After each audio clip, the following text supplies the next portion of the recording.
Vagina के बीच में एक पतली झिल्ली होती है जिसे हम लोग हाइमन कहते हैं। जिसे क्या कहते हैं? हाइमन कहते हैं। ये वेजाइना के बाद एक पतली झिल्ली होती है जिसे हम क्या कहते हैं? हाइमन। और हाइमन के बाद होता है यूट्रस। हाइमन के बाद क्या होता है? यूट्रस होता है।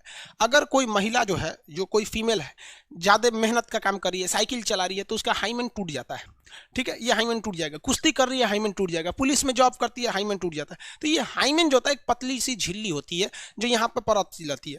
ये ज्यादातर किस उम्र की लड़कियों में रहता है? 15 से 16 साल की उम्र में। अब किसी लड़की का एज 20-22 साल हो गया है तो आप उसका तो हाइमन वैसे ही हो चुका है, क्योंकि 20-22 साल की एज में आप बहुत सारे मेहनत का काम कर रहे होते हैं। तो ये हाइमन ना, अगर 20-22 साल की उससे एज की लड़की है तो उसका हाइमन टूटना एकदम 99.99% चांसेज है कि उसका हाइमेन जो होगा वो टूट चुका रहता है। ये वाली हाइमेन होती है। समझ में आ गया कि नहीं? पतली झिल्ली को क्या कहता है? हाइमेन के नाम से जाना जाता है। ध्यान से समझ बबुआ। कितना कमेंट करता है? पढ़ाएंगे तू कमेंटे पढ़ते रहे, वहां पे लास्ट में कमेंट करना लोग ना 10 मिनट।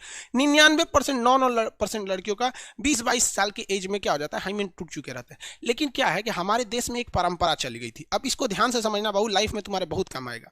हमारे देश में परंपरा है, अभी आप देखिएगा, सिंधु सभ्यता आज से लगभग 2500 BC थी। सिंधु सभ्यता के मान के चलते हम लोग 2350 थी, तो 2500 ईसा पूर्व, मतलब ईसा के जन्म से 2500 साल बाद पहले। उसके बाद ईसा मसीह का जन्म हुआ तो वो हो गए आपका जीरो टाइमिंग हो गया। जीरो टाइम, ये तो BC मतलब बिफोर क्राइस्ट। और उससे हम लोग अभी कितना आगे आ चुके हैं? 2000 ईस्वी आ चुके हैं, 2020 हो चुका है। यानी ईसा मसीह के जन्म से 2500 साल पहले और ईसा मसीह के जन्म के 2020 साल तो अब हो गया। क्रिसमस आने वाला है तो ईसा मसीह का बर्थडे मना देंगे आदमी। समझ में आए कि नहीं? तो लगभग हम मानव सभ्यता का 5000 साल पूरा होने जा रहा है। तो मोटा मोटी आप मान के चलिए 5000 साल छोड़िए, हम 2020 मानते हैं। ठीक है, तो आपको पता है कि हजारों साल से भारत में एक परंपरा चलते आ रही है कि लड़कियों की शादी 13 से 14 साल की उम्र में कर दिया जाता है। ये तो हजारों साल से परंपरा है भाई। वो तो आज जब देश आजाद हुआ तो बाल विवाह को रोका गया, गांधी जी आए थे तब शारदा एक्ट वगैरह लाए थे, बाल विवाह को रोका गया था।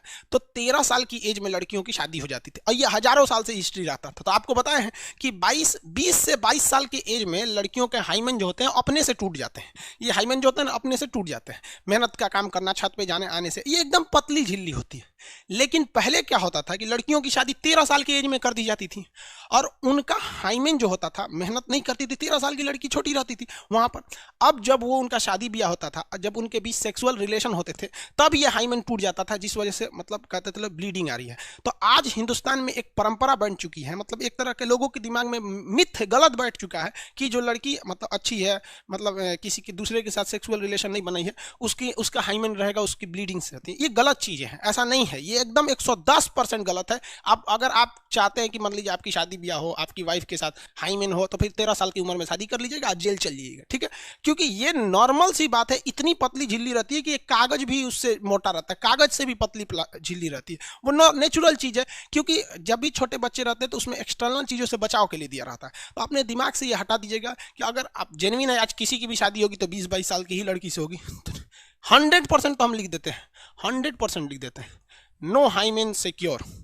सीढ़ी 10 बार अगर सीढ़ी ऊपर नीचे चढ़ जाओगे ना तो हाइमेन चला जाएगा। तो इस मिथ को हटाइएगा। लेकिन अगर ये बात आई कहां से कि हाइमेन वगैरह या ब्लीडिंग की सवाल, ये अपने दिमाग से हटाइएगा, वरना ये आपके रिलेशन को बर्बाद कर देता है। किसी भी अच्छे खासे रिलेशन को बर्बाद करने के लिए एक शक दिमाग में बैठ जाता है ना, तो वो हो जाएगा। तो आपको तो पता ही भैया, अगर आपको समझ आ गया 13 साल की एज में तो किसी से शादी नहीं होगी। जो कानूनी अपराध यहाँ होगा तो नो ब्लीडिंग, नो हाइमेन वगैरह, ये सब चीज़ों को अपने दिमाग से निकालिएगा।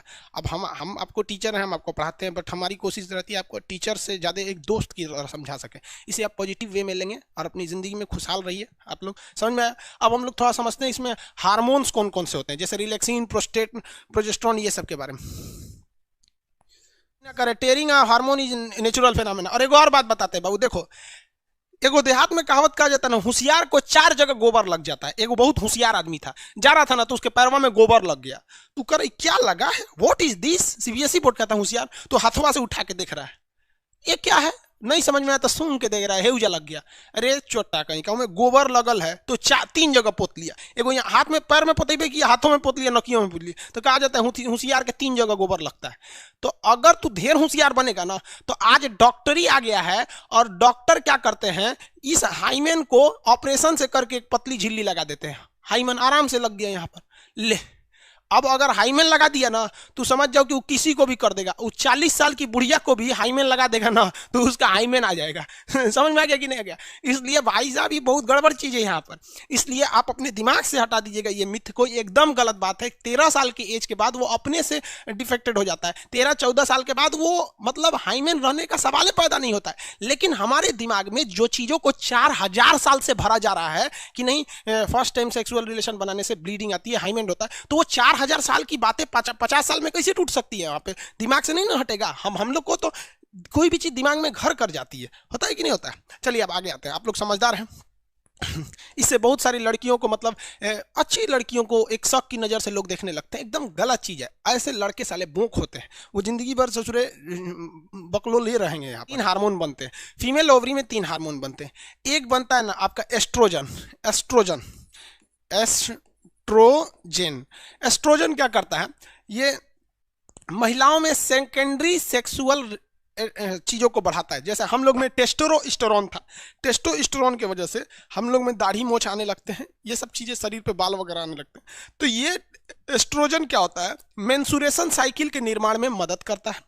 एस्ट्रोजन क्या करता है? मेंसुरेशन साइकिल के निर्माण में मदद करता है। फीमेल के ब्रेस्ट को, स्तन को बढ़ने में मदद करता है एस्ट्रोजन। ये हार्मोन जो होता है ना उसको मदद करता है, मेनली मेंसुरेशन साइकिल को कंट्रोल कर देता है।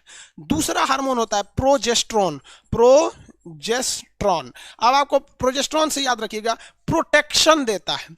प्रोजेस्ट्रॉन से क्या याद रखेंगे? प्रोटेक्शन देता है। किसे प्रोटेक्शन देता है? तो माँ के पेट में जो बच्चा पल रहा है तो 9 महीने तक वो बच्चा रहता है। अगर वो लड़का है तो वो 9 महीने तक रहेगा, और अगर वो लड़की है तो 9 महीने 10 दिन तक रहेगी।